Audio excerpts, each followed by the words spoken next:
అందరికి వందనాలు. Praise the Lord. నా ప్రియ సహోదరి సహోదరులారా, సామెతల గ్రంథము 17వ అధ్యాయము 22వ వచనం నేను మీ కొరకు చదివి వినిపించబోతున్నా. మనస్సు పెట్టి వినండి. మీ దగ్గర బైబిల్ ఉంటే మీరు కూడా మీ బైబిల్ తెరిచి నేను చదువుతున్న ఈ వాక్య భాగాలు చూడాల్సిందిగా, ధ్యానించాల్సిందిగా మనవి చేస్తున్నా. సామెతల గ్రంథము 17వ అధ్యాయము 22వ వచనం చదువుకుందాం.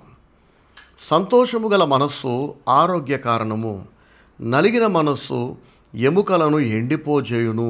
Praise the lord. హల్లెలూయా. ఎంత చక్కగా దేవుడు సంతోషం యొక్క ప్రాధాన్యత గురించి ఇక్కడ వివరిస్తున్నాడు, వర్ణిస్తున్నాడో చూసారండి. హ్యాపీగా ఉంటే హెల్దీగా ఉంటామంట, హ్యాపీగా లేకపోతే జబ్బులు పాలైపోతామంట. ఆ జబ్బులు కూడా మామూలు జబ్బులు కాదు. నలిగిన మనస్సు ఎముకలను ఎండిపోజేయును అని అంటున్నాడు దేవుడు. చాలామంది చిన్న వయసుకే ముసలి వాళ్ళలా కనిపిస్తూ ఉంటారు, చాలా ఏజ్డ్గా కనిపిస్తుంటారు. వాళ్ళ వయసు చూస్తేనేమో 30 ఏళ్ళే, 25 ఏళ్ళే, కానీ వాళ్ళు కనిపించడానికి మాత్రం 40-50 ఏళ్ళ వాళ్ళలా కనిపిస్తుంటారు. లేదా 40 ఏళ్ళ వయసులో 60 ఏళ్ళ వయసు వచ్చినట్టుగా కనిపిస్తుంటారు. చాలా ప్రీమెచ్యూర్ ఏజింగ్ అంటారు. త్వరగా జుట్టు ఊడిపోవటం, పలచబడిపోవటం, ముఖంలో ముడతలు పడిపోవటం, వాళ్ళు ఉండాల్సిన దానికంటే బాగా ఒబేస్ అయిపోవటం, ఇవన్నీ కూడా ఎవరు ఇష్టపడతారు చెప్పండి? నేను కూడా సన్నగా ఉండడానికి ఇష్టపడతా. పొట్ట తగ్గడానికి వాకింగ్ చేస్తున్నాను. పొట్ట పెంచడం చాలా తేలిక, మనకు తెలియకుండానే పెరిగిపోతుంది. అది మనం పెంచకుండానే పెరిగిపోతుంది. ఎలా పెరుగుద్దో తెలియదు. సడన్గా కొన్ని సంవత్సరాల తర్వాత చూసుకుంటే పెద్ద బాణ లాంటి పొట్ట అందరికి వచ్చేస్తుంటుంది. సరే, ఇప్పుడు ఈ పొట్టను తగ్గిద్దామంటేనేమో తిండి తగ్గించినా తగ్గదు, వాకింగ్ చేసినా తగ్గదు. కొంచెం తగ్గినట్టు కనిపిస్తుంది, మళ్ళీ 4 రోజులు కాస్త కడుపు నిండా తినగానే మళ్ళీ డబల్ అయిపోతుంటుంది. సో ఎవరైనా హెల్తీగా ఉండాలి, ఫిట్గా ఉండాలని కోరుకుంటారు కదా. జుట్టు రాలకూడదు, ముఖం మీద ముడతలు రాకూడదు, ఇంకా యంగ్గా కనిపించాలని కోరుకుంటారు, యవ్వనంగా కనిపించాలని కోరుకుంటారు. చాలామందికి ఇలా యవ్వనంగా కనిపించాలనే పిచ్చి కోరిక ఎక్కువైపోయి డబ్బులన్నీ తగలేసి, జీతమంతా వాటికి తగలేసేసి ఖరీదైన కాస్ట్యూమ్స్ కొనేసి ముఖానికి, మూతికి, తలకి, ఒళ్ళంతా కూడా పూతలు పూస్తూ ఉంటారు. నేనేం తప్పనట్లా, ఎవరిష్టం వాళ్ళది. కానీ మనసులో మీకు సంతోషం లేనప్పుడు మీ ముఖం మీద, పెదాల మీద, నెత్తి మీద, ఒళ్ళంతా ఏం పూసినా కూడా మీరు ముసలోళ్ళగా కనిపిస్తారు. నిజంగా మీరు యవ్వనంగా కనిపించాలంటే తేజస్ అనేది, గ్లో అనేది లోపటి నుంచి రావాలి, మనసులో నుంచి ముఖం మీదకి రావాలి. మనసులో నెమ్మది ఉన్నప్పుడు, చాలా హ్యాపీగా ఉన్నప్పుడు ఏది ఉంటే అది తినబుద్ధి అవుతుంది, ఏది తింటే అది అరుగుతుంది, చక్కగా నిద్రపడుతుంది. వీటి ఎఫెక్టు మన ముఖం మీద కనిపిస్తుంది, మన జుట్టు మీద కనబడుతుంది, మన హెల్త్ మీద కనబడుతుంది. మనం భోజనం చేద్దామని మనసులో అనుకుంటూ ఉండగా మన శరీరం ఒక ఇంటెలిజెంట్ సిస్టమ్ కదండి, ఆటోమేటిక్గా మన పొట్ట లోపల హైడ్రోక్లోరిక్ యాసిడ్ని, HCl యాసిడ్ని రిలీజ్ చేస్తూ ఉంటుంది. అయితే ఎప్పుడైతే మనం హ్యాపీగా ఉండమో మన హార్మోన్స్ ఇంబ్యాలెన్స్కి గురై రిలీజ్ అవ్వాల్సిన HCl యాసిడ్ సమయానికి రిలీజ్ అవ్వదు, లేదా సరిపడినంతగా రిలీజ్ అవ్వదు. మనమేమో అన్నం తినేస్తాం, లోపల దాన్ని కాల్చి అరిగించాల్సిన యాసిడ్ ఏమో రిలీజ్ అవ్వదు, లేదా కొంచెమే రిలీజ్ అవుతుంది, తగినంత రిలీజ్ అవ్వదు. స్ట్రాంగ్ యాసిడ్ లేనప్పుడు, యాసిడ్ డైల్యూట్ అయిపోయి ఉంటే కనుక, ఒకవేళ తక్కువ ఉంటే మనం తిన్న ఆహారం అరగక అది కుళ్ళిపోతుంది, అది అజీర్ణం అవుతుంది. ఇలా కుళ్ళిపోయింది విషంగా మారి దానిలో నుంచి టాక్సిన్స్ బ్లడ్ అంతా వ్యాపించి చర్మ వ్యాధులు వస్తాయి, రకరకాల జబ్బులు వస్తుంటాయి. చూసారా? హ్యాపీగా ఉంటేనేమో HCl యాసిడ్ పొట్టలో రిలీజ్ అయ్యి తిన్న ఆహారాన్ని తిన్నట్టు అరిగించేస్తుంది, అది శక్తిగా మారుతుంది. ఆ శక్తి జుట్టు మొదలుకొని ముఖానికి, కళ్ళకి, ఓవరాల్ బాడీకి అందుతుంది. హ్యాపీనెస్కి, హెల్త్కి ఇలా డైరెక్ట్గా రిలేషన్ ఉందండి. మీరు చూస్తే చాలామంది మనసులో నెమ్మది లేక, సంతోషం లేక ముసలోళ్ళ కనబడుతున్నారు. మనసులో నెమ్మది లేనప్పుడు ఎన్ని పూతలు పూస్తే మాత్రం ఏం ప్రయోజనం చెప్పండి? మీరు నిజంగా యూత్ఫుల్గా కనిపించాలి, యంగ్గా కనిపించాలి, ఫిట్గా కనిపించాలి. పైగా ఎందుకు కనిపించాలి అనే ప్రశ్నకి నేనైతే ఏం చెప్తాను తెలుసా? నేను ఎక్కువ బలంగా, చురుకుగా, యవనంగా ఉంటే ఎక్కువ కాలం నా దేవుని కొరకు బ్రతుకుతా, నా దేవుని కొరకు వాడబడతా. ఎక్కువగా నేను బలంగా, యవనంగా ఎక్కువ కాలం ఉంటే ఎక్కువ కాలం పాటలు పాడతా, వాక్యం చెప్తా, దేవుని సేవ చేస్తాను. అంతే తప్ప యవనంగా ఉండి, బలంగా ఉండి, చురుగ్గా ఉండి, బాగా డబ్బు సమకూరుద్దాం, అందరినీ నా వైపు ఆకర్షిద్దాం, అందరి ముందు ఫోజులు కొడదాం, ఒక మోడల్ లాగా, ఒక హీరోలాగా, ఒక హీరోయిన్ లాగా. ఆ? ఇలాంటి పిచ్చి కోరికలు, చిల్లర కోరికలు దేవుని బిడ్డల దగ్గర ఉండవు. దేవుని బిడ్డలు కూడా యంగ్గా ఉండాలని, ఫిట్గా ఉండాలని కోరుకుంటున్నారు. భక్తిహీనులు కూడా ఫిట్గా యంగ్గా ఉండాలని కోరుకుంటున్నారు. కానీ వారి కోరికల యొక్క ఉద్దేశాలు మాత్రం వేరుగా ఉన్నాయి. నీతిమంతులైన వాళ్ళు, భక్తులైన వాళ్ళు ఎందుకు ఫిట్గా యంగ్గా ఉండాలనుకుంటున్నారంటే దేవుని మహిమ కొరకు, ప్రజలందరికీ ఉపయోగపడడానికి కదా. కానీ పాపాత్ములు, దేవుని భయం లేని వాళ్ళు, దుష్ట సంబంధులు ప్రజలందరినీ వారి వైపు ఆకర్షించుకోవడానికి, వీళ్ళు ఇంకా అందగాలలాగా, అందగత్తెల్లాగా కనిపించి మనుషులందరి మన్ననలు పొందడానికి, మనుషుల ఎదుట మహిమ పొందడానికి, ఒక హీరోలాగా, సెలబ్రిటీలాగా మనుషుల హృదయాలను వాళ్ళ వైపు తిప్పుకోవడానికి ఇష్టపడుతుంటారు. ఇది సైతాను మనస్సు. సరే, ఏది ఏమైనా అందరూ ఆరోగ్యంగా ఉండాలి, అందరూ ఫిట్గా ఉండాలి, అందరూ దేవుడిచ్చిన దీర్ఘాయుషును వాళ్ళు పూర్తిగా బ్రతకాలి. అర్ధాయుషుతో ఎవరు చచ్చిపోకూడదు. ఆమెనందామా? అకాల మరణాలు ఎవరు కూడా పొందకూడదు. అకాల మరణం అంటే కాలానికి ముందే చచ్చిపోవటం, ఆయుష్ తీరకుండా చచ్చిపోవటం. దేవుడు మనకి 90 ఏళ్ళ వయసు ఇచ్చాడు, కానీ 60-70 ఏళ్ళకే మనం అనారోగ్యాల బారిన పడి చచ్చిపోయినా, ఒకవేళ చావకపోయినా శరీరంలోని సగానికి సగం అవయవాలు పనిచేయటం మానేసినాయి అనుకోండి, అప్పుడు కూడా మనం సగం చచ్చిపోయినట్టేగా. చచ్చిపోతేనేమో అన్ని అవయవాలు పనిచేయటం ఆగిపోతాయి. కానీ జబ్బుల బారిన పడితే మనం బ్రతికే ఉంటాం. కానీ దేహంలోని అనేక అవయవాలు లేదా కొన్ని అవయవాలు అవి పాక్షికంగానో పూర్తిగానో పనిచేయటం మానేస్తే అది మరింత వేదన కదా. ఇట్లా కొన్ని అవయవాలు పాడైపోయి జబ్బుల బారిన పడి మందులతో నయం కాక పీడించబడుతున్న ఎంతోమంది మంచి వ్యక్తులు ఏడుస్తూ ఉంటారు. ప్రభా, ఇలా నన్ను బ్రతికించటం కంటే నన్ను నీ సన్నిధికి తీసుకోవచ్చు కదా, ఇస్తే పూర్తి ఆరోగ్యమే, లేదా నన్ను చంపేయి, నన్ను నీ దగ్గరికి పిలుచుకో.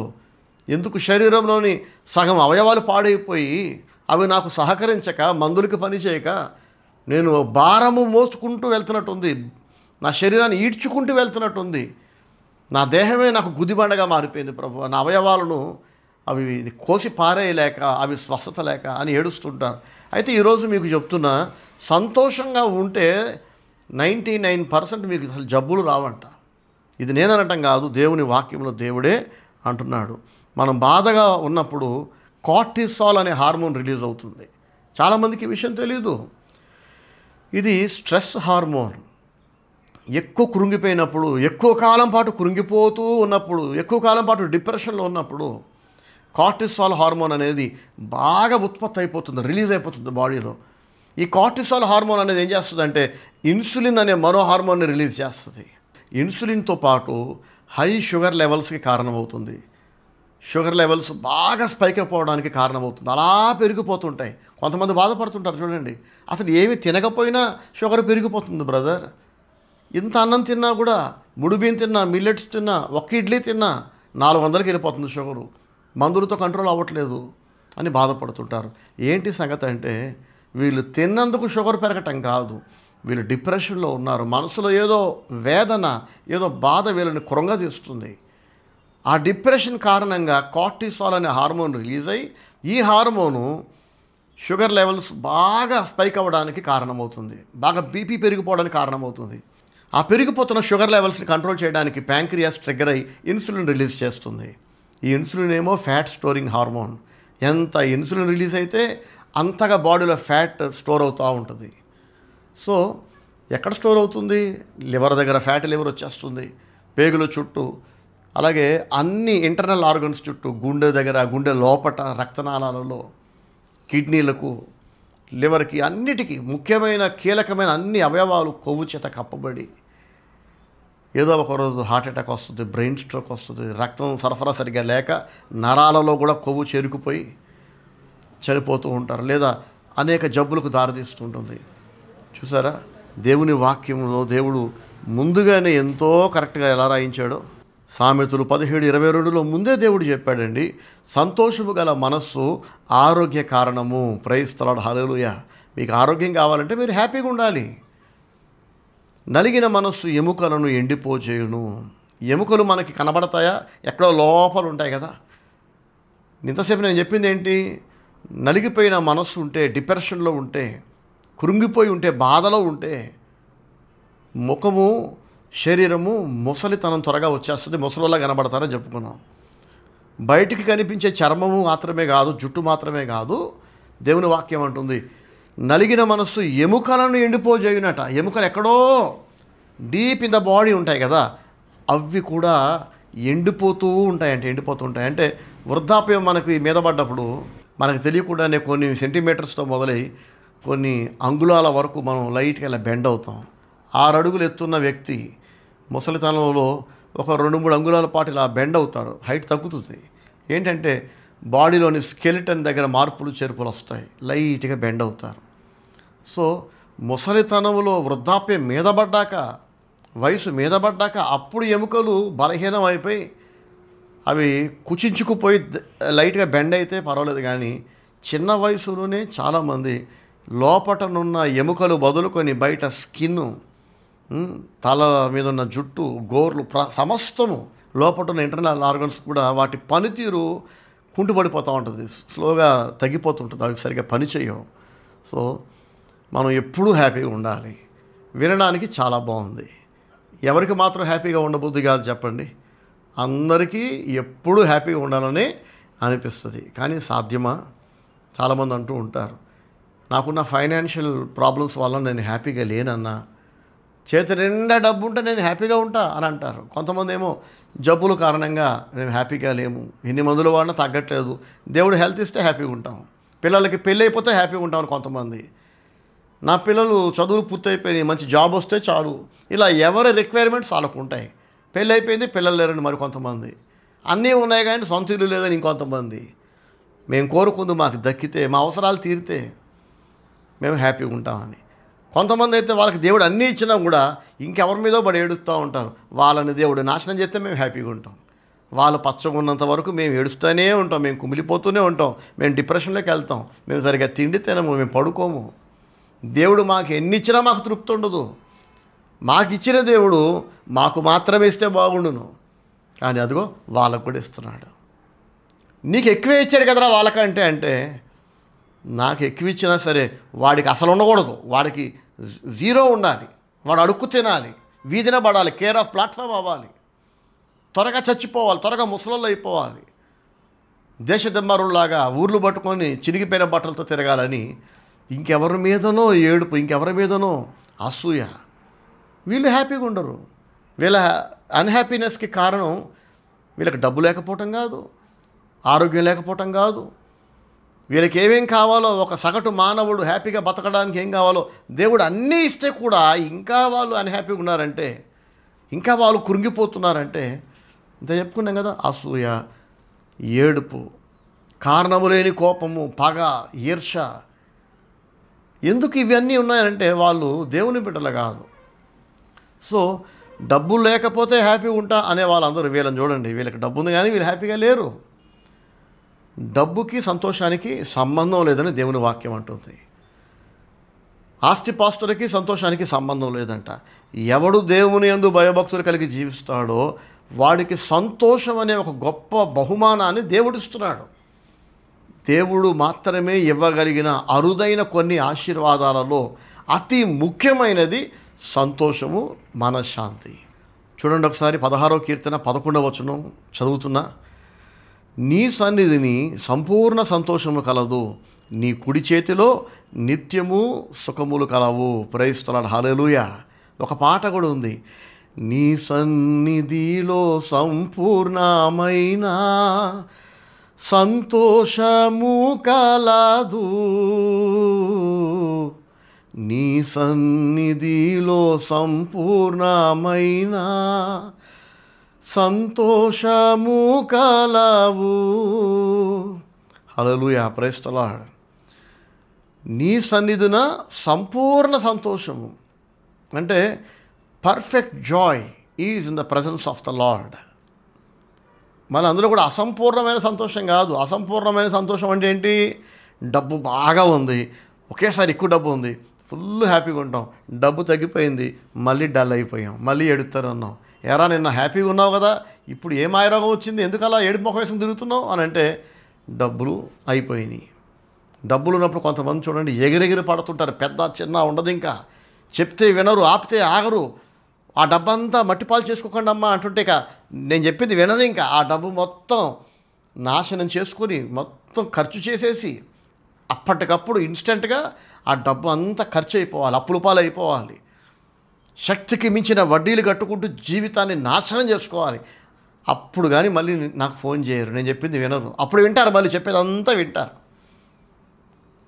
చెప్పినట్టు వింటారు. తీరా డబ్బు చేతికొచ్చాక ఇక మళ్ళీ నేను చెప్పింది వినరు. ఇంకా నేను చెప్తూ ఉంటాను, ఇక వాళ్ళ సంతోషంలో ఎగిరి పడుతుంటారు.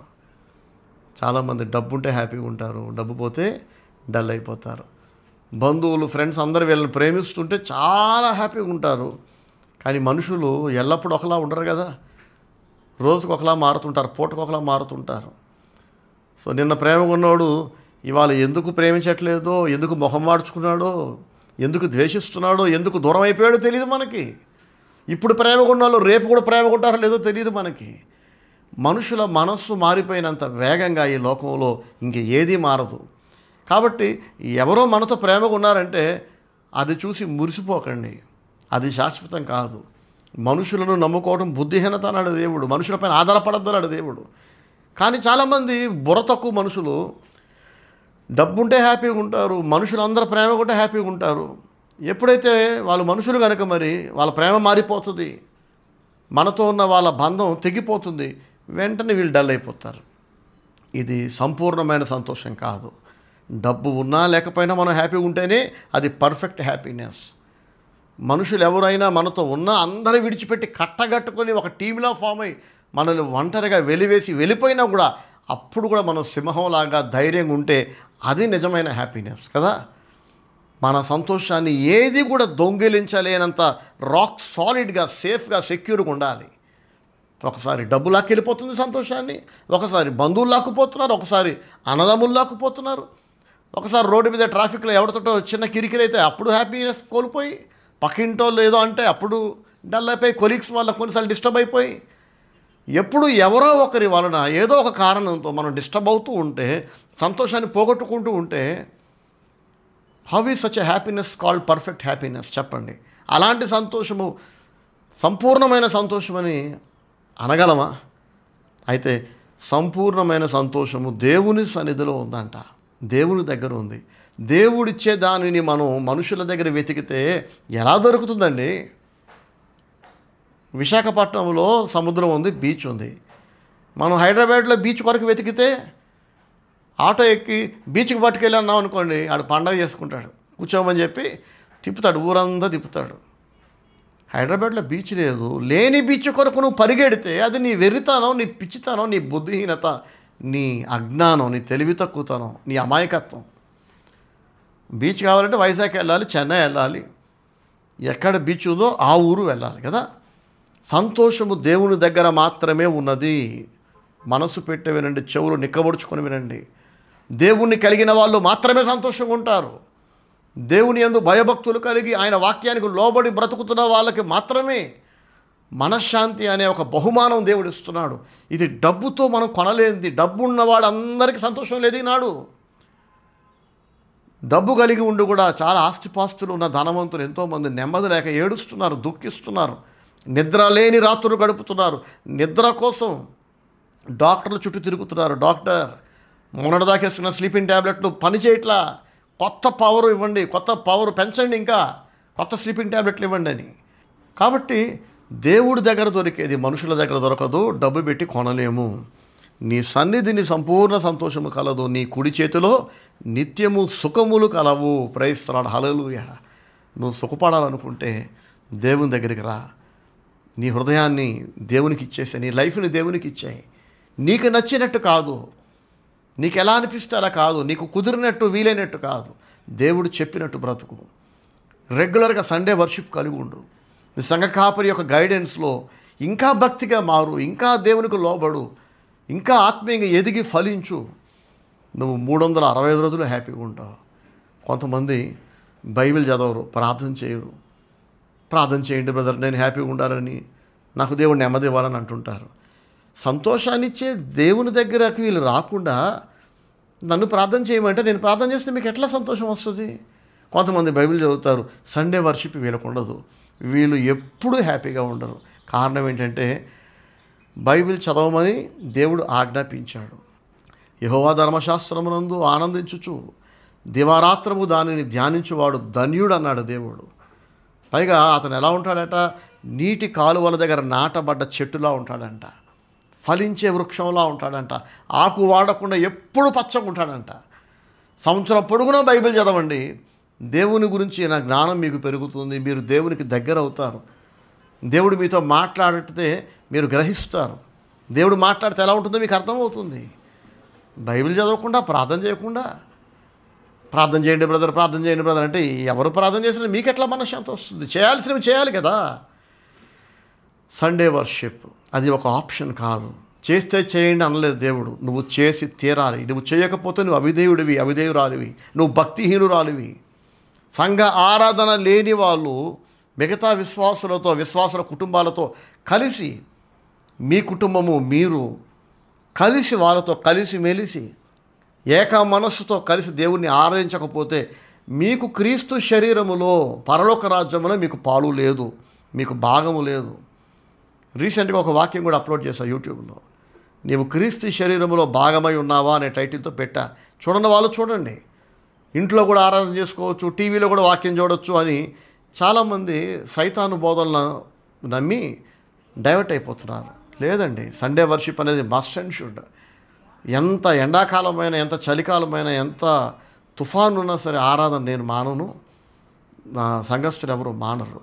సరే, సంఘ ఆరాధన లేని వాళ్ళకి సంతోషం ఉండదు. వాళ్ళు ఎప్పుడు భయము, దుఃఖము, డిప్రెషను, ఫ్రస్ట్రేషను, చికాకు, అయోమయం, గందరగోళంతోనే బతుకుతుంటారు. అది దేవుని శాపం వాళ్ళ మీద ఉంది.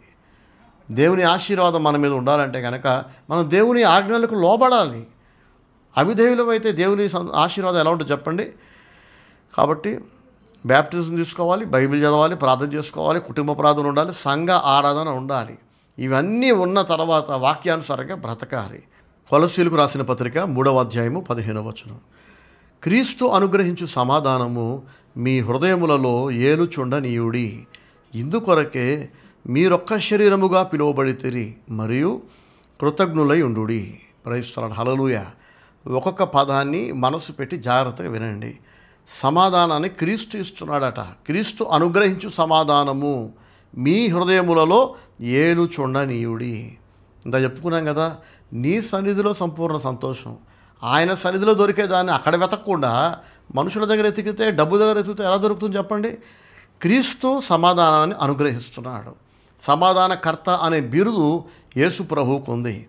సమాధానకర్త అంటే is the creator of piece and happiness. ఆయన సృష్టిస్తున్నాడు, అక్కడ తయారవుతుంది. తయారవటం మాత్రమే కాదు, ఆయన అందరికీ సమాధానాన్ని ఇవ్వట్ల, తనకిష్టులైన వారికి మాత్రమే సమాధానాన్ని ఇస్తున్నాడు. తన యందు భయభక్తులు కలిగిన వారికి మాత్రమే సంతోషాన్ని ఇస్తున్నాడు, మనశ్శాంతిని ఇస్తున్నాడు. యేసు ప్రభు పుట్టాడని ఒక దూత పొలములో గొర్రెలు కాసుకుంటున్న గొల్లలకు ప్రత్యక్షమై చెప్పినప్పుడు పరలోక సైన్య సమూహం అంతా ఒక పాట పాడారంట. భూమి మీద ఆయనకిష్టులైన వారికి సమాధానము కలుగునుగాక అని పాటలు పాడారంట. క్రిస్మస్ దగ్గర పడుతుంది కదా, క్రిస్మస్కి మనం కూడా పాట పాడతాం కదా. భూమి మీద తనకిష్టులకు సమాధానము, సమాధానము. చూసారా, ఎవరికి ఉంది సమాధానం? దేవుడు ఎవరికి ఇస్తున్నాడు? భూమి మీద అందరికీ ఇవ్వట్లా, దేవునికి ఇష్టులైన వారికి మాత్రమే సమాధానాన్ని దేవుడు ఇస్తున్నాడని పరలోకమందున్న దూతల సైన్య సమూహాలు ఎలుగెత్తి ఏకస్వరంతో పాటలు పాడుతున్నారు. మీరు దేవుని యందు భయభక్తులు కలిగి బ్రతికితే, ఆయన వాక్యానికి లోబడి జీవిస్తే, ఫస్ట్ ప్లేస్ దేవునికి ఇస్తే మీకు సంతోషం ఉంటుంది, సమాధానం, మనశ్శాంతి ఉంటుంది. మీరు హ్యాపీగా ఉంటే మీకు హెల్దీ లైఫ్ కూడా ఉంటుంది. మీరు ఎప్పుడు యంగ్గా, యూత్ఫుల్గా, చాలా ఫిట్గా కనిపిస్తారు. మనసులో నెమ్మది ఉంటేనే బయటికి ఆరోగ్యంగా, చురుకుగా, యవ్వనంగా కనిపిస్తాం. అంతే తప్ప ముఖానికి, నెత్తికి, చేతులకి, పాదాలకి ముందు వెనక రాతలు పూతలు పూసుకొని తిరిగితే కాదు. ఇది చెప్తే చాలామందికి మండుతుంటుంది. మా పూతలు మేము పూసుకుంటాం, మా క్రీములు మేము పూసుకుంటాం, మీకెందుకు, మా డబ్బులు మేము పారేసుకుంటామని. సరే పూసుకోండి, పూసుకొని ముసలిదానిలా కనబడితే ఉపయోగం ఏంటి? అన్నీ పూసుకున్నాక ఈ ఎవరి ముసలావిడ అని అందరూ అన్నారు అనుకోండి, మీకే కదా అవమానం. మీరు ఇంకా అందంగా కనిపించాలని మీ మంచి కోసం నేను చెప్తున్నా. అవి కాదు మీరు ఆశ్రయించాల్సింది, క్రీములు పూతలు కాదు. దేవుని సన్నిధిని ఆశ్రయించండి. మీకు కావాలంటే పూసుకోండి, కానీ నిజంగా యంగా కనిపించాలంటే, నిజంగా యూత్ఫుల్గా మీరు ఉండాలంటే, మీ వయసు కంటే ఇంకా యవనంగా మీరు కనిపించాలి, బలంగా చురుకుగా దేవుడిచ్చిన దీర్ఘాయుషును పూర్తిగా మీరు ఆరోగ్యవంతంగా అనుభవించాలంటే కనుక దేవుని సన్నిధిని ఆశ్రయించండి. దేవునికి ఫస్ట్ ప్లేస్ ఇవ్వండి. క్రీస్తు దగ్గరికి రండి. క్రీస్తు దగ్గర మాత్రమే దొరికే సమాధానం బంధువుల దగ్గర దొరుకుతుందేమో అనుకొని వారం రోజుల పాటు బంధువులు వెళ్ళక ఒక ట్రిప్ వేస్తే, ఒక పిక్నిక్ వెళ్తే, సినిమాకి వెళితే సమాధానం రాదు. మనసేం బాగోలే, కాస్త మూడ్ చేంజ్ అవుతుందని చెప్పి బంధువుల వెళ్ళకి వారం రోజులు ట్రిప్ వేసాక 6 రోజులు ఉన్నాక 7వ రోజు నుంచి బంధువులు విసుక్కోవడం మొదలెడతారు. ఆయన 6 రోజులు ఓర్చుకునే బంధువులు ఎక్కడున్నారు చెప్పండి. మొదటి రోజు చాలా ప్రేమగా మిమ్మల్ని ఇన్వైట్ చేస్తారు. 2వ రోజు నుంచి వీళ్ళు ఎప్పుడు వెళ్ళిపోతారా అని చెప్పి ఇంకా ముఖాలు మార్చుకుని తిరుగుతుంటారు. 3వ రోజు నుంచి ముఖం మీదే మిమ్మల్ని విసుక్కోవడం మొదలెడతారు. ఎందుకు వచ్చామా వీళ్ళ ఇంటికని మీరు బాధపడటం మీ వంతు అవుతుంది. అవసరమా? దేవుడిచ్చే సమాధానాన్ని దేవుని దగ్గరకు వచ్చి లోబడి పొందుకోకుండా ఎందుకండి వాళ్ళ చుట్టూ వీళ్ళ చుట్టూ తిరగటం, ఎప్పుడు ఎవడో ఒకటి ఇంటి చుట్టూ కాలుగాలిన పిల్ల తిరగటం, లేదా అందరినీ పిలిచి ఇంట్లో పెట్టి మేపటం, తర్వాత అప్పులు ఎక్కువైపోయిని చెప్పి కూర్చొని ఏడవటం. ఎందుకు ఇదంతా? సంతోషం, బంధుప్రీతి మంచిదే. ఈ మధ్య నేను కూడా నా బంధువులు కలుపుకుంటున్నా. అమ్మ నాన్నవై బంధువులు, మరి నా పిల్లలకు తెలియాలి కదా నా కుటుంబ నేపథ్యం, నా బంధువులు ఎవరో పెద్దోళ్ళు అవుతున్నారు కదా, కాబట్టి బంధువులందరినీ కలుపుకుంటున్నాను. సో బంధువులు కలిగి ఉండటం తప్పు కాదు, కానీ బంధువుల మీదనే ఆధారపడటం తప్పు. సమాధానం దేవుడిస్తాడు, బంధువులు డబ్బు కాదు. మరి కొంత వాక్యం చదువుకుందాం. కొలస్సీ పత్రిక 3:15. క్రీస్తు అనుగ్రహించే సమాధానము మీ హృదయములలో ఏలుచుండ నీయుడి. సమాధానం దేవుడు సృష్టిస్తాడు, అది అందరికీ ఇవ్వడు, భక్తులకి ఇస్తాడని చెప్పుకున్నాం. అయితే దేవుడిచ్చిన సమాధానాన్ని మనం భద్రపరుచుకోవాలి, మనం కాపాడుకోవాలి. ఇచ్చాక దేవుని బాధ్యత పూర్తయిపోయింది, కాపాడుకోవడం ఇక మన చేతిలో ఉంది. మనం దుష్ట సాంగత్యం కలిగి ఉంటే కనుక దేవుడిచ్చిన సమాధానాన్ని దూరం చేసుకుంటాం. దుష్టులకి నెమ్మది ఉండదు అని దేవుడు తన వాక్యంలో రాయించాడు. దుష్టులు ఎల్లప్పుడూ సనుగుతూ, గునుగుతూ, ఏడుస్తూ, అందరినీ ఏడిపిస్తూ, అందరి మీద నిందలు వేస్తూ, అందరినీ శపిస్తూ ఉంటారు దుష్టులు. అలాంటి దుష్టులతో కనుక మీరు బంధుత్వం కలుగున్నా, స్నేహం కలుగున్నా, రాకపోకలు కొనసాగించినా, వాళ్ళ ఇంటికి మీరు వెళ్ళి మీ ఇంటికి వాళ్ళని పిలిచినా దేవుడిచ్చిన సమాధానాన్ని మీరు పోగొట్టుకుంటారు. దొంగలు పడితే ఏం చేస్తారండి? డబ్బంతా దోచుకుపోతారుగా, విలువైన సొత్తు అంతా పట్టుకుపోతారుగా దొంగలు. అలాగే దుష్టుల దగ్గర దయ్యాలు ఉంటాయి. వాళ్ళకి దేవుని భయం లేదు, వాక్యం లేదు, వాక్యం పట్ల విధేయత లేదు, దేవుడు అంటే భయము గౌరవం లేదు కదా. దయ్యాలు పట్టుంటారు వాళ్ళు. దయ్యాలు బయటికి కనిపించవు, కానీ ఆ ఈవిల్ స్పిరిట్స్ వీళ్ళని ప్రేరేపిస్తూ ఉంటాయి. వీళ్ళు మాట్లాడే మాటలు, వాళ్ళకు వచ్చే ఆలోచనలు, వాళ్ళు తీసుకునే నిర్ణయాలన్నీ కూడా దయ్యాల ప్రేరేపణ చేతనే తీసుకుంటూ ఉంటారు.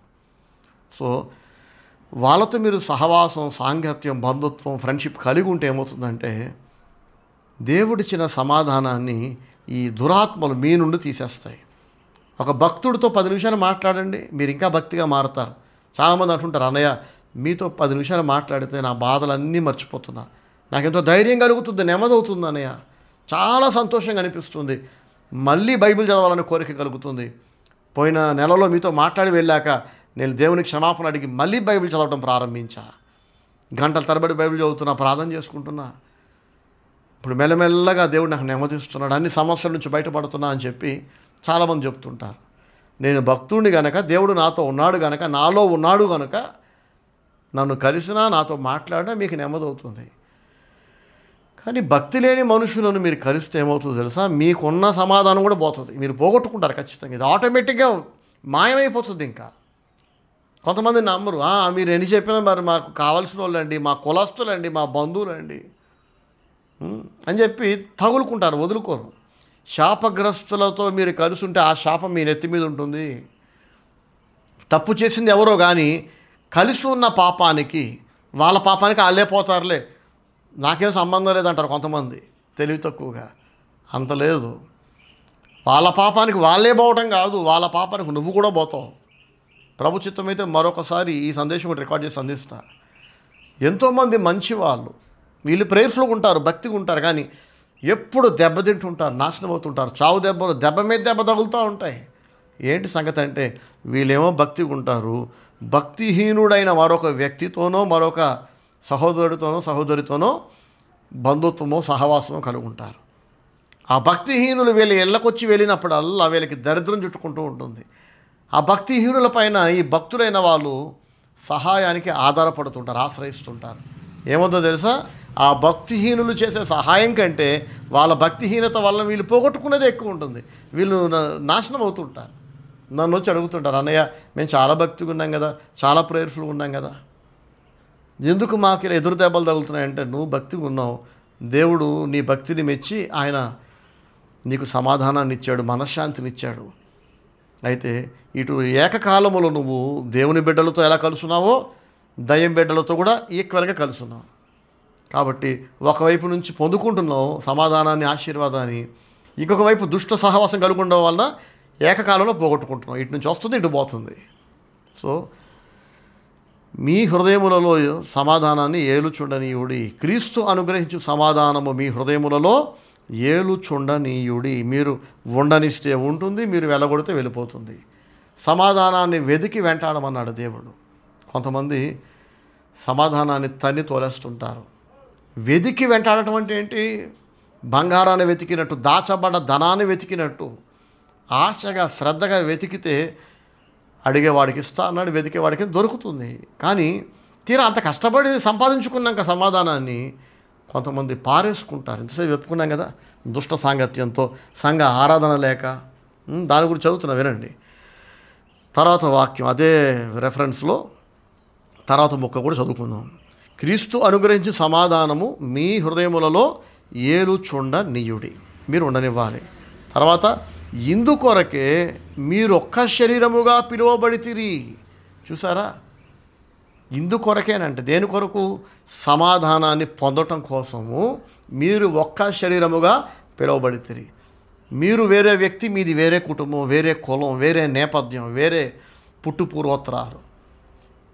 మీరు ఎలాగైతే ఒక కుటుంబంగా ఉన్నారో వేరే వేరే కులాలకు, నేపథ్యాలకు, పుట్టు పూర్వోత్తరాలకు చెందిన అనేక మంది ఒక శరీరముగా, సంఘముగా వారానికి ఒకసారి చేరాలనేది దేవుని ఆజ్ఞ.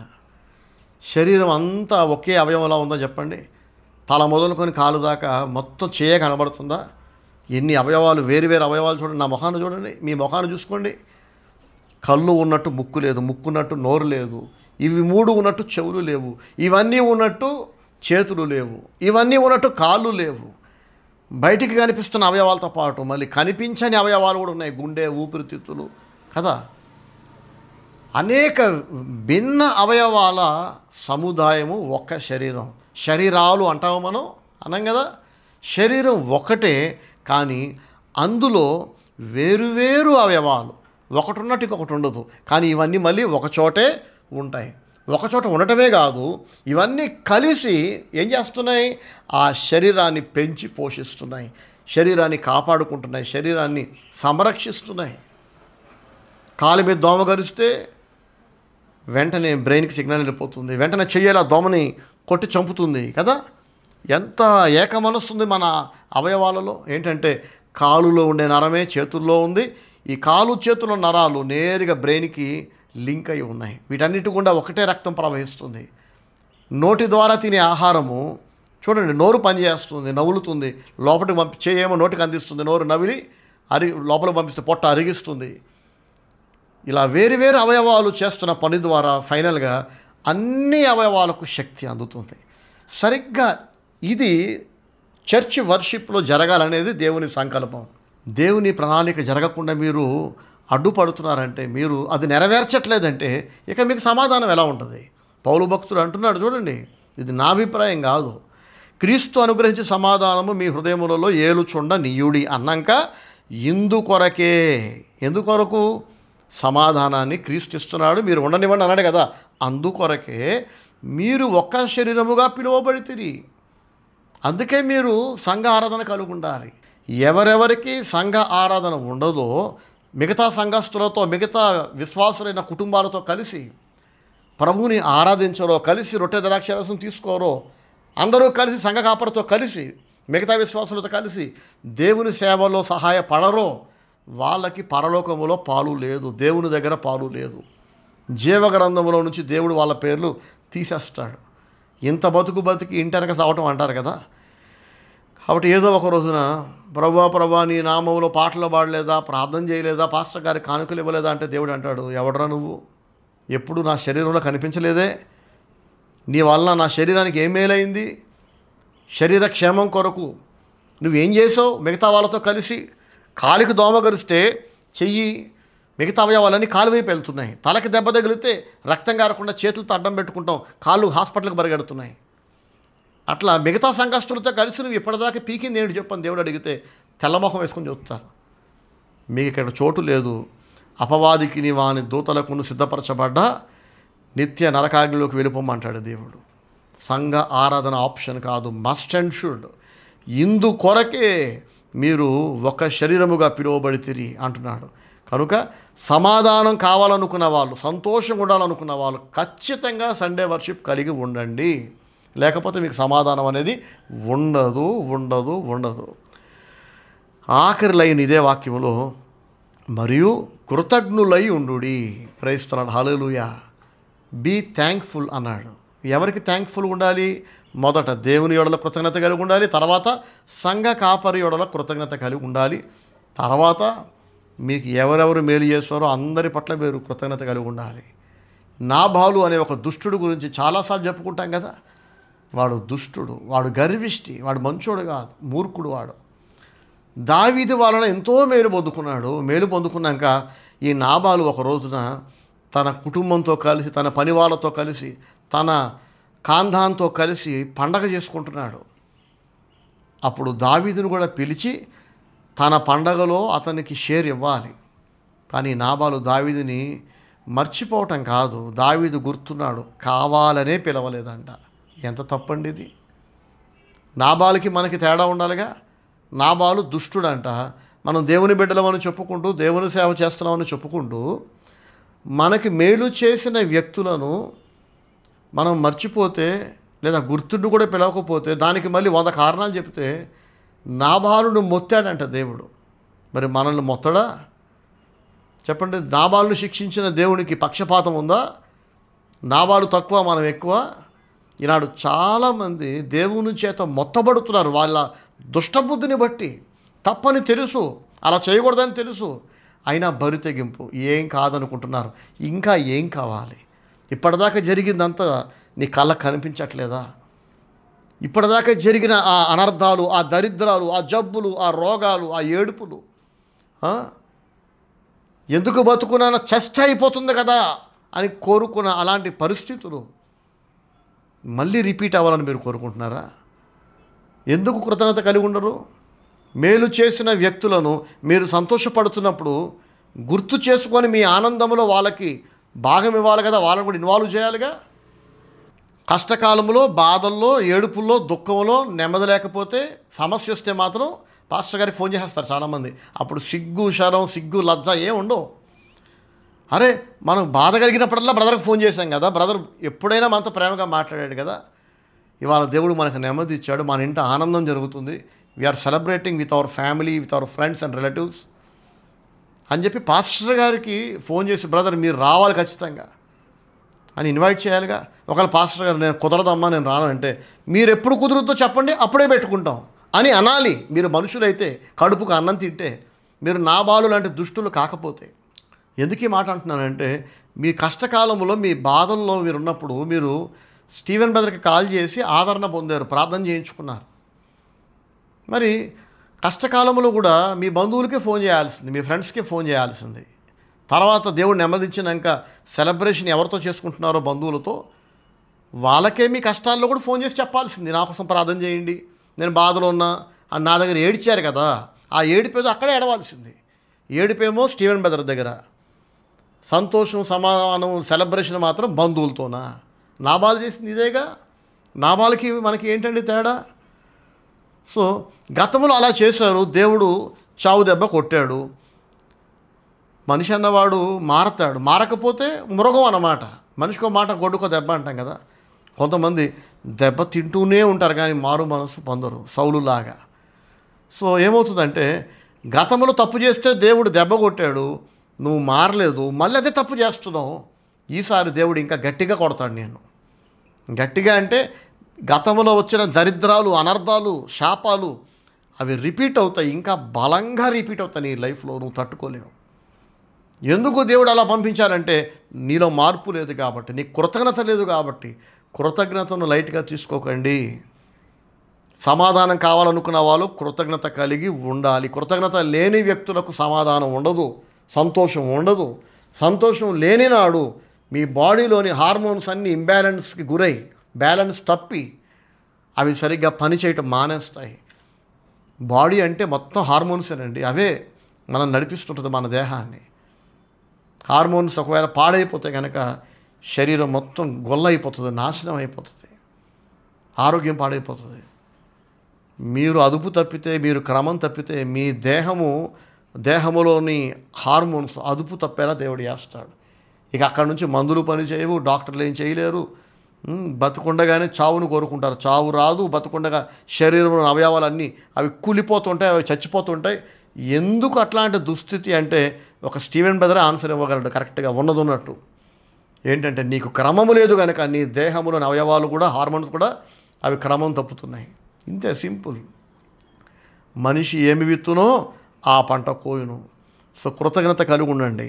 దావీదుకి తెలిసిందంట, ఎవరో చెప్పారు, నాబాలు తన ఇంట పండగ చేసుకుంటున్నాడు, అందరికీ భోజనం పెడుతున్నాడు, పలావ్ పెడుతున్నాడు, మటన్ కర్రీ చేస్తున్నాడు అని తెలిస్తే దావీదు కోపం వచ్చింది. వాడు మనిషా కుక్క? అసలు ఎంత మేలు చేశాను వాడికి. కష్టకాలంలో నేను ఉండబట్టే వాడి గొర్రెలన్నీ ఉన్నాయి, వాడి పని వాళ్ళు బతుకున్నారు, వాడి వాళ్ళ పండగ చేసుకుంటున్నాడంటే దానికి కారణం నేను, నా మనుషులు. నన్ను పిలవకుండా వాడికి ఎలా మనసు వచ్చింది చేసుకోవడానికి అని చెప్పి వాడిని చంపడానికి బయలుదేరాడంట దావీదు. కానీ దావీదు వచ్చే లోపే యెహోవా నాబాలును మొత్తెను, వాడు చచ్చెను అని రాస్తుంది. దావీదుకు కోపం వచ్చింది, దేవునికి కూడా కోపం వచ్చింది. నా ప్రియ సహోదరి సహోదరులారా, మీరు చేస్తున్న పని కృతజ్ఞత లేకుండా, మీ కష్టాలు ఎవరితో పంచుకున్నారో వాళ్ళు లేకుండా మీరు పందుల్లా కుక్కలా వండుకొని తినేస్తున్నారంటే బంధువుల్ని పిలిచి, ఈ మాట ఎగ్జాక్ట్గా వాడాలి ఇలాంటి వాళ్ళకి. పందుల్లాగా కుక్కల్లాగా తినటమేనా సెలబ్రేషన్ అంటే? ఎగబడి తినటం, అందరికీ మేపటమేనా బంధువులకి? అన్నయ్య మేము కష్టాల్లో ఉంటే మా తోడబుట్టినోళ్ళు, మా పెద్దమ్మలు, పెదనాన్నలు, మామయ్యలు, చిన్నమ్మలు ఎగతాళి చేశారు అన్నయ్య. అవునా? మళ్ళీ తర్వాత కష్టాలు తీరినాక వెళ్ళి వాళ్ళ సంఖ్యను ఆపుతున్నారుగా మరి, మీరు వెళ్ళి వాళ్ళతోనే తింటున్నారుగా మరి. సిగ్గు లజ్జ లేదా మీకు? భక్తి లేదా? దేవుని భయం లేదా? అందరు అవమానిస్తున్నప్పుడు, అందరు వెలేసినప్పుడు ఎవ్వరూ మమ్మల్ని పిలవట్లేదు అన్నయ్య, మీరు తప్ప మాకు ఎవ్వరూ లేరు అన్నయ్య. కష్టాలలో పాస్టర్ గారికి చెప్పి ఏడిచిన ఏడుపిది. ఎంతమందో ఇలా మాట్లాడినాను. కష్టాలు తీరిపోయిన తర్వాత అవమానించిన బంధువులు అందరినీ పిలుచుకుంటారు, కష్టాల్లో ఓదార్చి ధైర్యపరిచి దేవుని అందించి ప్రార్థించిన పాస్టర్ గారిని మాత్రం పిలవరు. నాబాలు ఇంకా ఉన్నాడండి. నాబాలు అంటారు ఈ కాలంలో కూడా బతుకుతున్నారు. ఇంకా నేను చూస్తున్నా. ఆనాడు నాబాలును దేవుడు మొత్తినట్టే ఈనాడు చాలామంది దేవుని చేత మొత్తబడ్డ వాళ్ళే, ఆరోగ్యాలు లేక, నెమ్మది లేక, చేతి పనులు దీవించబడక చచ్చిపోలేదు, కానీ వాళ్ళు బతికి ఉన్నందుకు వాళ్ళ వల్ల వాళ్ళకు కూడా సంతోషం లేదు. చావు లాంటి బ్రతుకు, ఏడుపు లాంటి బ్రతుకు బతుకుతున్నారు. ఏంటంటే కృతజ్ఞత లేదు. ఒక దైవజనుడికి, మేలు చేసిన ఒక కాపరికి, దేవుని సేవకుడికి ఇవ్వవలసిన గౌరవము, ఇవ్వవలసిన విలువ రవ్వంత తగ్గినా, మీరు తగ్గించినా, ఒళ్ళు బలిసి మీరు తగ్గించినా, కళ్ళు నెత్తికెక్కి మీరు తగ్గించినా, మీరు గతాన్ని మర్చిపోయినా దేవుడు మర్చిపోడు. మీరు తగ్గించడం ఆ గౌరవాన్ని దేవుడు చూస్తాడు. అది విత్తనంగా మారుతుంది మీ పాలిట. ఎంత ధైర్యం కదా! దేవుని సేవకుడన్న భయం లేకుండా చాలామంది ఒక దైవజనుడికి ఇవ్వవలసిన గౌరవం ఎవరు ఇస్తారు, ఎంతో కొంత. ఎంత ఇవ్వాలో తెలిసి అంత ఇవ్వకపోతే కనుక మీకు మూడినట్టే. ఇంకా ఇవాళ ఏడుస్తున్న చాలామంది గతములో నా పట్ల దేవుని సేవకుడన్న భయం విడిచి అజాగ్రత్తగా నడుచుకున్న వాళ్ళే, అమర్యాదగా నడుచుకున్న వాళ్ళే, కేర్లెస్గా నడుచుకున్న వాళ్ళే, గేరగా బలుపుగా. కాస్త దేవుడు దీవిస్తే, కాస్త డబ్బిస్తే, కాస్త నెమ్మదిస్తే, సెలబ్రేషన్ చేసుకునే పరిస్థితులు దేవుడిస్తే ఇక వెంటనే బంధువులు కావాలి, వెంటనే ఫ్రెండ్స్ కావాలి. ఎవరు అవమానించారో వాళ్ళే కావాలి, ఎవరు తీసిపడేశారో వాళ్ళే కావాలి. దేవుడు అక్కర్లా, ప్రార్థన అక్కర్లా, వాక్యం అక్కర్లా, కొంతమంది దరిద్రులు అంటుంటారు, పాస్టర్ గారు మీరు ఇస్తే కానుకలు ఇవ్వాలి కదండి. ఎవరా మరి కానుకలు? బేవర్స్గా ఫ్రీగా అప్పలంగా మీరు బిచ్చగల్లా దేవుడు దీవించబట్టే కదా సెలబ్రేషన్ చేసుకుంటున్నారు.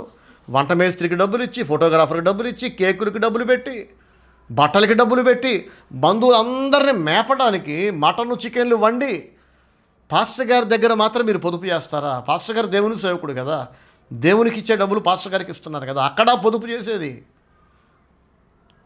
కొంతమంది ఆ కారణంతో పిలవరు, కొంతమంది పిలిచి బ్రదర్ ఏమనుకోకండి బ్రదర్, వంటకి డబ్బులు అయిపోయినాయి, ఫోటోలు డబ్బులు అయిపోయినాయి, కేకులకు డబ్బులు అయిపోయినాయి, మేము పంది జాతికి కుక్కల జాతికి చెందిన వాళ్ళం కదా, తిండికి ఉన్న శ్రద్ధ, బట్టలకు ఉన్న శ్రద్ధ, బంధువుల మీద ఉన్న శ్రద్ధ, దైవజనుడికి ఇచ్చే కానుక మీద శ్రద్ధ ఉండదు. కాబట్టి నామమాత్రంగా ఏదో బిచ్చం వేసినట్టు కొంత డబ్బు ఇస్తారు. ఆ డబ్బు మళ్ళీ వాళ్ళ ముఖాన్ని ఇసురు కొడతారు, ఇది మడిచి అక్కడని పెట్టుకోండి. భక్తిహీనుల అర్పణ యెహోవాకు హేయము అన్నాడు దేవుడు. నువ్వు ఇచ్చేది భక్తిగా ఇవ్వాలి, కృతజ్ఞతతో ఇవ్వాలి. ఏది కృతజ్ఞత? కొంతమంది ఏమో ఏదైనా సెలబ్రేషన్ పెట్టుకుంటే ఎంత ఖర్చు చేస్తారో దాదాపు అంత డబ్బు దేవుని కోసం తెచ్చిస్తారు కృతజ్ఞతతో. ఆ తర్వాత సెలబ్రేషన్ చేసుకుంటారు. కొంతమంది ఏమో సెలబ్రేషన్కి మొత్తం పారేసి డబ్బు ఆఖరణ కొంత డబ్బు తీసుకొచ్చేస్తారు దేవుని కోసం. వీళ్ళు బాగుపడతారా? దేవుడు వీళ్ళని శపించడా? ఎలా దీవించబడతారు చెప్పండి? దేవుడు మొత్తడా వీళ్ళని? అలా చచ్చిపోవడానికి ఇష్టపడతారు. దేవుడు మొత్తితే మొత్తును గాక, ఆరోగ్యం పోతే పోవును గాక, డబ్బులు పోతే పోను గాక, పరువు పోతే పోను గాక, మేము ఏడుస్తూనే బతుకుతాం, రోగాలతోనే బతుకుతాం, అలాగే చచ్చిపోతాం కానీ మేము మారం, దేవునికి భయపడం. దైవజనుడికి ఇవ్వాల్సిన గౌరవం గుర్తుపెట్టుకోండి, కొంత తగ్గిన దేవుడు ఊరుకోడు, సహించడు. దైవజనుడికి ఇవ్వాల్సిన గౌరవం, ఇవ్వాల్సిన మర్యాద, ఇవ్వాల్సిన అంత, అందులో కొంత తగ్గిన, రవ్వంత తగ్గిన మీకు మూడినట్టే దేవుని శాపం రగులుకుంటుంది, ఉగ్రత రగులుకుంటుంది మీ మీద. దేవుడు ఎలాగో ఊరుకోడు. ఈ మధ్య నేను కూడా ఊరుకోవట్లేదు. ఇంకా మర్యాద లేనోళ్ళు, ప్రేమ లేనోళ్ళు, కృతజ్ఞత లేనోళ్ళు ఉంటారు కదా, ఇంకా వాళ్ళకేంటండి మర్యాద? ఇంకా ఇప్పుడు మర్యాదస్తులు కదా మర్యాద ఇచ్చేది. నీకు మర్యాద లేనప్పుడు నీకు ఎలా మర్యాద ఇస్తావు ఇంకా? సో సరే, నేను తిరిగి వాళ్ళని మర్యాద ఇచ్చినా ఇవ్వకపోయినా చాలామంది జీవితాలు పెనం మీద నుంచి జారి పొయ్యిలో పడ్డట్టు అవ్వడానికి కారణం వాళ్ళ బిహేవియర్, కృతజ్ఞత లేనితనము. బైబిల్ అంటుంది, కొలస్సీలకు రాసిన పత్రిక 3వ అధ్యాయం 15వ వచనంలో, క్రీస్తు అనుగ్రహించు సమాధానము మీ హృదయములలో ఏలుచుండనీయుడి, ఇందుకొరకే మీరు ఒక శరీరముగా పిలువబడితిరి, మరియు కృతజ్ఞులై ఉండుడి. ప్రైజ్ ది లార్డ్, హల్లెలూయా. కృతజ్ఞత కలిగి ఉండండి.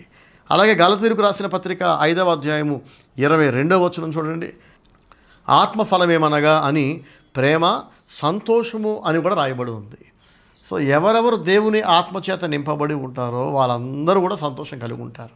డబ్బున్న వాళ్ళందరూ సంతోషంగా ఉంటారు అన్నట్ల దేవుని వాక్యం. ఎక్కువ మంది బంధువులు, ఫ్రెండ్స్ ఉంటే హ్యాపీగా ఉంటాం అన్నట్ల. నువ్వు దేవుని ఆత్మతో నింపబడి ఉంటే నీకు సంతోషం అనే ఫలం కూడా దక్కుతుంది. దేవుని ఆత్మ ఎవరిలో ఉంటాడు? ఎవరు దేవుని ఆత్మచేత నింపబడతారు? భక్తులు కాదా చెప్పండి? ఎక్కడైనా భక్తిహీనులైన వాళ్ళు దేవుని ఆత్మచేత నింపబడుతున్నారా? సాధ్యమా? భక్తిగా బతికితేనే దేవుడు తన పరిశుద్ధాత్మ చేత నింపుతాడు. దేవుడు మనతో ఉంటాడు. భక్తిగా బ్రతికితేనే ఆయన సమాధానాన్ని మనకిస్తాడు. మనం ఆ సమాధానాన్ని కాపాడుకోవాలంటే సంఘ ఆరాధన ఉండాలి, కృతజ్ఞత కలిగి ఉండాలి. యోహాను సువార్త 14వ అధ్యాయము 27వ వచనం చూడండి, శాంతి మీకు అనుగ్రహించి వెలుచున్నాను, నా శాంతినే మీకు అనుగ్రహించుచున్నాను, లోకమిచ్చినట్టుగా నేను మీకు అనుగ్రహించడం లేదు, మీ హృదయమును కలవరపడనీయకుడి, వెరవనీయకుడి అంటున్నాడు యేసయ్య. లోకమిస్తున్నట్లు కాదు, లోకము కూడా శాంతినిస్తుంది. మందు కొట్టేటోడు ఆ మందు ప్రభావం చేత కొంతసేపు హ్యాపీగా ఉంటాడు. ఇంత చెప్పుకున్నాం కదా, డబ్బు ఉంటే హ్యాపీ, డబ్బు లేకపోతే అన్హ్యాపీ. అలా కాదు, లోకం ఇచ్చేదంతా టెంపరీ హ్యాపీనెస్, కానీ యేసుప్రభు ఇస్తున్నది అది పర్మనెంట్ సంతోషం. శాంతి మీకు అనుగ్రహించి వెలుచున్నా, నా శాంతి మీకు ఇస్తున్నా అంటున్నాడు ఆయన. లోకం ఇస్తున్నట్లుగా కాదు. ఎవరికి ఇస్తున్నాడు? ఇంత చెప్పుకున్నాం కదా, భూమి మీద తనకిష్టలైన వారికే సమాధానం, దేవునికి ఇష్టలైన వారికే శాంతిని దేవుడు ఇస్తున్నాడు. ఆ శాంతిని నేను అనుభవిస్తున్నా. కనుక డబ్బు నన్ను కంట్రోల్ చేయదు, మనుషులు నన్ను కంట్రోల్ చేయరు. ఎవరైనా నన్ను బెదిరించారనుకోండి, మేము చెప్పినట్టు వింటే మీతో ఉంటామని దొబ్బేరా అంట. బోడిగాడు ఇవంతా ఆఫ్టర్ ఆల్ నీ మీద నేను ఆధారపడ బతకట్లా, నీ వల్ల నేను ధైర్యంగా ఉండట్లేదు. నువ్వు వెళ్ళిపోతే నా బతికేంటని నాకు అసలు భయమే లేదు. నువ్వు ఉన్నందుకు సంతోషం లేదు, నువ్వు వెళ్ళిపోతే బాధ లేదు. దేవుడు ఉన్నందుకు నా లైఫ్లో హ్యాపీగా ఉన్నా. ఆయన నన్ను విడిచిపెడతాడేమో అని భయపెడుతున్నా. ప్రభువా, నన్ను నీ సన్నిధిలో నుంచి తోసివేయొద్దు నాయన, నీ ఆత్మ నా నుండి తీసివేయొద్దు ప్రభువా అని దావీదు ఎలుగెత్తి ఏడ్చి ప్రార్థించాడే దేవునికి.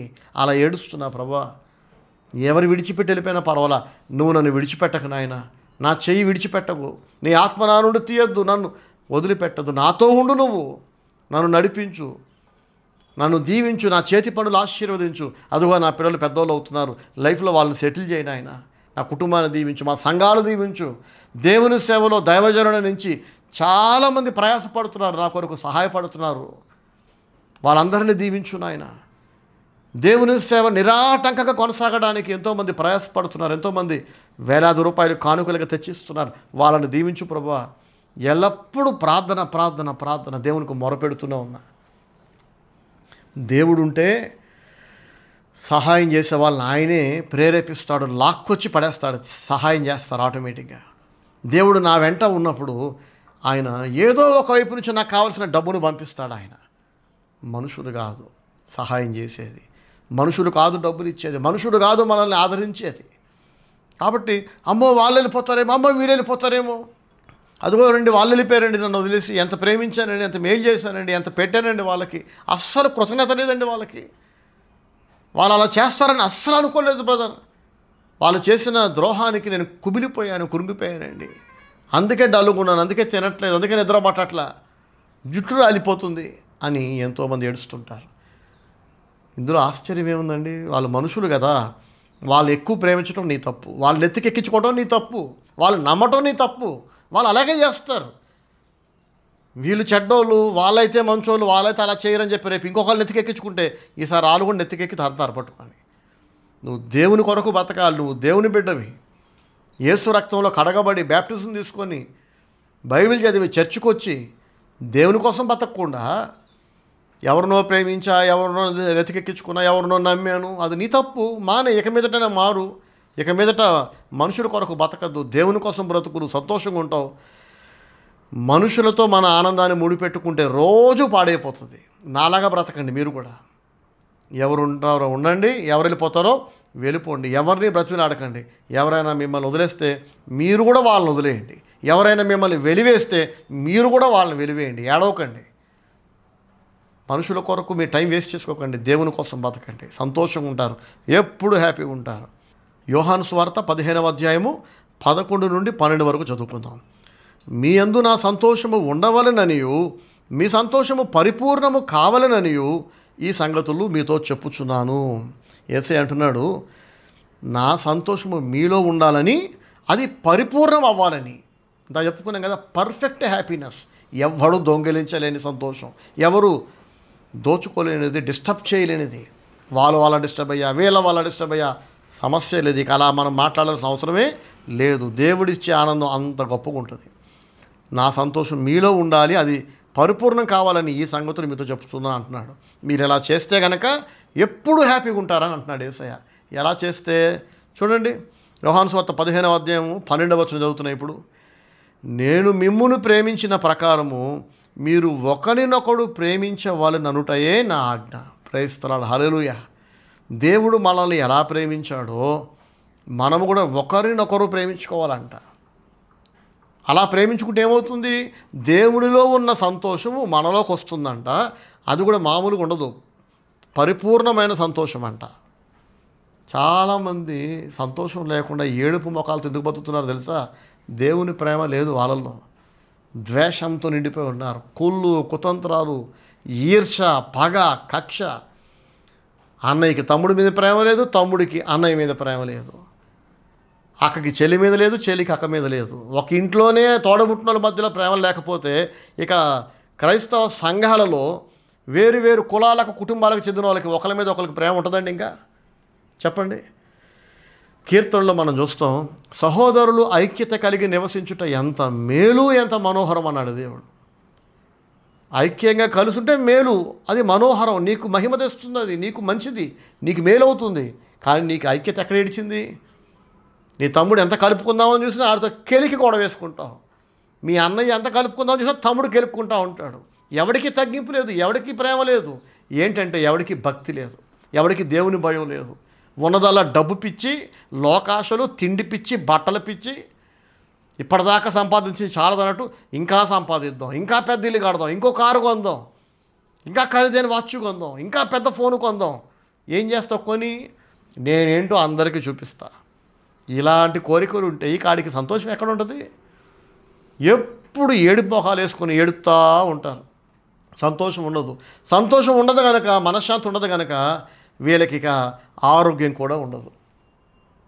ఎప్పుడు జబ్బులే, నడినెత్తి మొదలుకొని అరికాలు దాకా అబ్బో ఎన్ని జబ్బులో.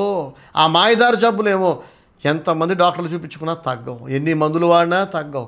ఏంటంటే ఈ దరిద్రులు తోడబుట్టిన వాళ్ళతో ప్రేమగా ఉండరు, ప్రేమ నటిస్తూ ఉంటారు. మనసు నిండా పగ పెంచుకొని, ద్వేషం పెంచుకొని బయటికి మాత్రం బాగున్నారా అని తీయటి నవ్వు. ఎందుకండి కపటం? ఎవరికి ఉపయోగం? మీకే నాశనం తెచ్చి పెడుతుంది కదా, మీరే నష్టపోతున్నారు కదా. యథార్థంగా మరొక మనిషిని ఎందుకు ప్రేమించలేరు? ఎదుటివాడి మేలుని ఎందుకు కోర్చుకోలేరు? నేను బాగుండాలి, మరి అవతలాడు కూడా బాగుండాలి ఎందుకు కోరుకోరు మీరు? ఎదుటివాడు మేలు మీరు ఓర్వలేకపోతున్నారు కనుక, మీకు ప్రేమ లేదు కనుక మీ బతుకులో సమాధానం లేదు, సంతోషం లేదు. దేవుడు లేడు మీతో. ఎలా ఉంటాడు దేవుడు మీతో? ఎట్లా మిమ్మల్ని దేవుడు తన ఆత్మతో నింపుతాడు చెప్పండి? దేవుడు లేనప్పుడు మీకు సమాధానం, సంతోషం ఎలా ఉంటుంది చెప్పండి? అందరి క్షేమం కోరాలి, అందరి అభివృద్ధిని చూసి ఆనందించాలి. ఎవరి పిల్లలు చదువుకొని బాగుపడి జాబ్స్ తెచ్చుకుంటున్నా సంతోషపడాలి. నేను అలా ఉన్నాను కాబట్టి నాకు ఒక్క జబ్బు లేదు, నిజం చెప్తున్నా, ఒక్క జబ్బు లేదు. హ్యాపీగా ఉన్నా, హెల్తీగా ఉన్నా, మనశ్శాంతిగా ఉన్నా. ఇది ఉంటేనే తినాలని లేదు, ఏది ఉంటే తినేస్తా. బిర్యానీ తింటే ఎంత ఆనందిస్తానో పచ్చడి వేసుకొని కూడా అంత హ్యాపీగా తింటా. నా భార్య పిల్లలతో హ్యాపీగా ఉన్నా. నేను ఎలా బతకాలో అలా బతుకుతున్నా, అలా బతకమని అందరికీ చెప్తున్నా. కానీ సంఘస్థులు వినాలి కదా, అందరూ వింటారు బుద్ధిగా. చర్చికి వస్తారు, పాటలు పాడతారు, బైబిల్ తీసుకొని వాక్యం వింటారు. కానీ ఆ వాక్యం విని దాని ప్రకారం బ్రతికితే సంఘస్థులు కూడా బాగుపడతారు. ఎవడు వింటాడో ఆడు బాగుపడతాడు. చాలామంది పగతో నిండిపోయారండి. ఎందుకురా నీకు అంత పగ? ఆడేం ద్రోహం చేశాడు? ఆడేం ద్రోహం చేయలే. ఆడు బాగున్నాడు, ఆడు పచ్చగున్నాడు, ఆడు బాగుపడుతున్నాడు, అంతే. ఇక నాకు నచ్చదు. ఆడు నాకంటే మంచి బట్టలు వేసుకున్నాడు, ఇక ఆడు నా శత్రువు. ఆడపిల్లలు నా పిల్లల కంటే బాగా సెటిల్ అవుతున్నారు, ఇక వాళ్ళని శత్రువులా చూస్తా. ఏడ్చి సావండి. ఇక మీ బతుకంతా ఏడిపోయి, ఇంకా ఏడ్చి ఏడ్చి జబ్బులు పాలైపోయి డాక్టర్లు బతికిస్తూ, మెడికల్ షాపులు బతికిస్తూ, మీరు బతుకుండగానే మీ దేహంలోని అనేక అవయవాలు అవి పనిచేయటం ఆపేసి, పనిచేయటం ఆగిపోయి చచ్చిపోయి అవయవాలు.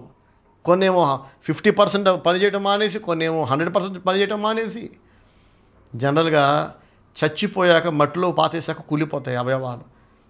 బతుకుండగానే కూలిపోతాయి మీ అవయవాలు, మీకు దేవుని ప్రేమ లేకపోతే. కొంతమంది అయితే ప్రేమ మీద ఏకంగా పాటలు రాస్తారు, ప్రసంగాలు చేస్తారు. మళ్ళీ ఈ ఎదవలకు మాత్రం మళ్ళీ ప్రేమ ఉండదు. ప్రేమ మీద పాటలు రాయటమా, లేకపోతే ప్రేమ కలిగి ఉండటమా?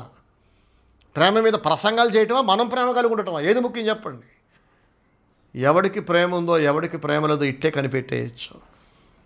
దేవుని ప్రేమ చేత నింపబడి ఒకరినొకడు ప్రేమించుకునే వాళ్ళకి దేవుడు తన ఆత్మనిస్తున్నాడు. దేవుడు వాళ్ళతో ఉంటున్నాడు. సమాధానాన్ని దేవుడు బహుమానంగా వాళ్ళకి ఇస్తున్నాడు. మనశ్శాంతిని గిఫ్ట్కి ఇస్తున్నాడు. సంతోషాన్ని గిఫ్ట్కి ఇస్తున్నాడు. ఈ సంతోషం, సమాధానం అనేవి రిటర్న్గా ఏమిస్తున్నాయి? హెల్దీ లైఫ్ని ఇస్తున్నాయి, మంచి నిద్రని ఇస్తున్నాయి, హెల్దీ మైండ్ని ఇస్తున్నాయి. సంతోషంగా ఉన్నవాడే హెల్దీ మైండ్ కలుగుంటాడు, హెల్దీ బాడీ కలుగుంటాడు, మంచి హెల్దీ థాట్స్ ఉంటాయి వాడికి, హెల్దీ డెసిషన్స్ తీసుకుంటాడు. పిల్లల కొరకు, తన కుటుంబం కొరకు ఆ హెల్దీ డెసిషన్స్, ఆ ఆరోగ్యకరమైన ఆలోచన విధానం, నిర్ణయాలు వాళ్ళకు పుట్టిన పిల్లల్ని రాక్ సాలిడ్గా సెటిల్ చేస్తాయి. చాలామంది వాళ్ళ పిల్లల జీవితాలు వీళ్ళే నాశనం చేసుకుంటున్నారు తప్పుడు నిర్ణయాలు తీసుకొని. ఎందుకు వీడు తప్పుడు నిర్ణయాలు తీసుకుంటున్నాడు అంటే వాడొక తప్పుడు వెధవ. దేవుని ప్రేమ వాడికి లేదు, భక్తి లేదు, భయం లేదు, ఉన్నదంతా లోకాశలే. మరి దేవుడు వాడికి సమాధానం ఎలా ఇస్తాడు? సమాధానం లేకపోతే హెల్దీ బ్రెయిన్ ఎలా ఉంటుంది? అది కుళ్ళిపోయిన బ్రెయిన్, చెడిపోయిన బ్రెయిన్. చెత్త కుండీలో మురికి కాలువలో మురుగు వాసన వచ్చి కంపు కొడత చూసారా? చాలామంది భక్తిహీనంగా బతుకుతూ చెడిపోయిన మెదడుతో గబ్బు ఆ నిర్ణయాలు తీసుకుంటుంటారు. చెప్పినా వినరు. ఈ నిర్ణయం మిమ్మల్ని నాశనం చేసేస్తుందని చెప్తుంటే నా మీద కోపం తెచ్చుకుంటారు, నన్ను శత్రువుల్లో చూస్తారు. నాకు పోయిందే ఉంది. తర్వాత వాళ్ళే ఏడుపు మొహాలేసుకుని తిరుగుతూ ఉంటారు మళ్ళీ. సో దేవుని వాక్యం అంటుంది, నేను మిమ్ముని ప్రేమించిన ప్రకారము మీరును ఒకరినొకడు ప్రేమించండి. అప్పుడేమవుతుందంట, నా సంతోషము మీలో ఉంటుంది, అది కూడా పరిపూర్ణంగా ఉంటుంది. యేసయ్య ప్రైజ్ ది లార్డ్, హల్లెలూయా. ఇప్పటికీ ఇక్కడితో ముగిస్తున్నాను. నేను సంతోషంగా ఉంటేనే మనం ఆరోగ్యంగా ఉంటాం. మొదట చదువుకున్న వాక్యం మళ్ళొక్కసారి చదివి ముగిస్తాను. చూడండి, సామెతల గ్రంథము 17వ అధ్యాయము 22వ వచనములో ఏమనుంది, సంతోషము గల మనస్సు ఆరోగ్య కారణము, నలిగిన మనస్సు ఎముకలను ఎండిపోజేయును. మీరు హ్యాపీగా ఉంటే మీరు ఆరోగ్యవంతులు ఉంటారు. హ్యాపీనెస్ కనుక మీకు లేకపోతే, నలిగిపోయిన మనస్సు కనుక మీకుంటే మీలో మీరు కుమిలిపోతూ, వేదన చెందుతూ, దిగులు చెందుతూ, రోజు అలాగే పడుకొని లేచి రోజంతా బతికితే ఏమవుతుందంటే ఎముకలు కూడా ఎండిపోతాయంట. ఎముకలే ఎండిపోతే ఇక చర్మం ఎండిపోదా, మాంసం ఎండిపోదా చెప్పండి? ఆరోగ్యం పోతుంది, ముఖంలో కళ పోతుంది. ప్రేత కళ అంటారు చూడండి, చచ్చే ముందు మనిషి ముఖం ఎలా పీక్కుపోయి ఉంటుంది, అలా ఒక పిశాచంలా తయారవుతారు. మీరు మనశ్శాంతి ఉండదు, మీకు సంతోషం ఉండదు. సో నా ప్రియ సహోదరి సహోదరులారా, సంతోషము గల మనస్సు ఆరోగ్య కారణం. మరి సంతోషము గల మనసు ఎలా వస్తుందంటే ఎంతసేపు చెప్పా, వినకపోతే అర్థం కాకపోతే మళ్ళీ వినండి. క్రీస్తు అనుగ్రహిస్తాడు సమాధానాన్ని. అది డబ్బుతో దొరకదు, మనుషుల దగ్గర దొరకదు. అలాగే నీ సన్నిధిని సంపూర్ణ సంతోషం కలదు. దేవుని సన్నిధికి రావాలి, సంఘ ఆరాధన కలిగి ఉండాలి, తర్వాత కృతజ్ఞత కలిగి ఉండాలి, పరిశుద్ధాత్మచేత నింపబడాలి. దేవుని ఆత్మచేత నింపబడితేనే సమాధానము, ప్రేమ అనే ఫలం కనబడుతుంది. యేసుప్రభు అంటాడు, నాలో ఉన్న పరిపూర్ణమైన సంతోషం మీలో ఉండాలంటే మీరు ఒకరినొకడు ప్రేమించండి. ప్రేమ కలిగి ఉండాలి. ప్రేమ క్షమిస్తుంది. ప్రేమ అమర్యాదగా నడుచుకోదు. కొంతమంది ఎందుకు నాతో పాస్టర్ గారితో అమర్యాదగా ఉంటున్నారంటే వాళ్ళకి నా మీద ప్రేమ లేదు. ప్రేమ లేకపోతే వాళ్ళకి సంతోషం ఉండదు. సంతోషం లేకపోతే బ్రెయిన్ సరిగ్గా పనిచేయదు. హెల్తీ బ్రెయిన్ ఉండదు, హెల్తీ బాడీ ఉండదు. దేహంలో జబ్బులు, బ్రెయిన్లో అన్నీ తప్పుడు నిర్ణయాలు.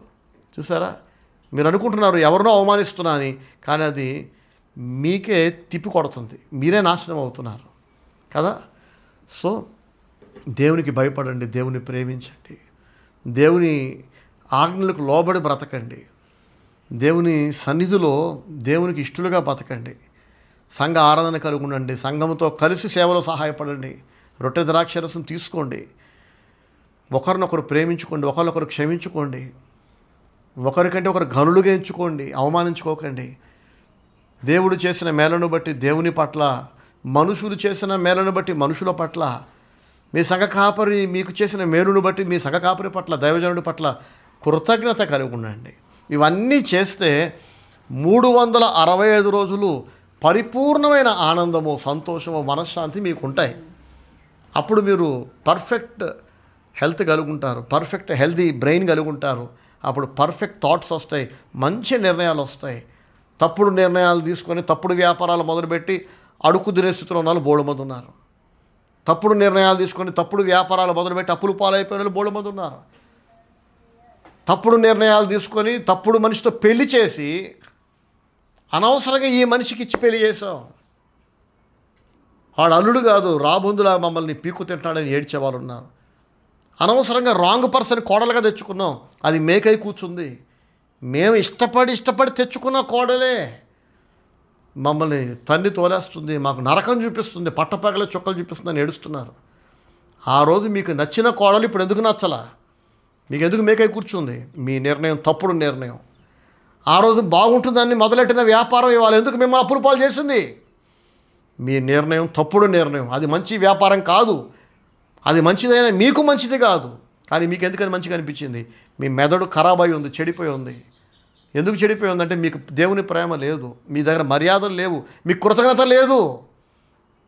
కష్టాలు పంచుకునే వ్యక్తులతో మీరు సమృద్ధిని పంచుకోవట్లా. దేవుడు మీతో లేడు, దేవుడిస్తున్న ఆనందం మీ దగ్గర లేదు.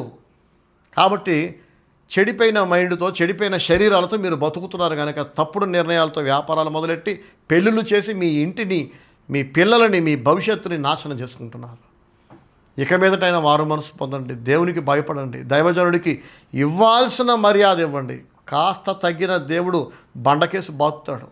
ఇప్పటికే బాతున్నాడు చాలామందిని దేవుడు. ఇప్పటికీ మారు మనసు లేకపోతే కనుక ఇంకా అదే గర్వం, అదే అవిధేయత, అదే అమర్యాద దైవజనుడి పట్ల కనుక మీరు చూపిస్తే రానున్న రోజులు ఇక బాధుడే బాధుడు. ఇంకా ఇప్పుడున్నవి 100 రెట్లు ఎక్కువ అవుతాయి.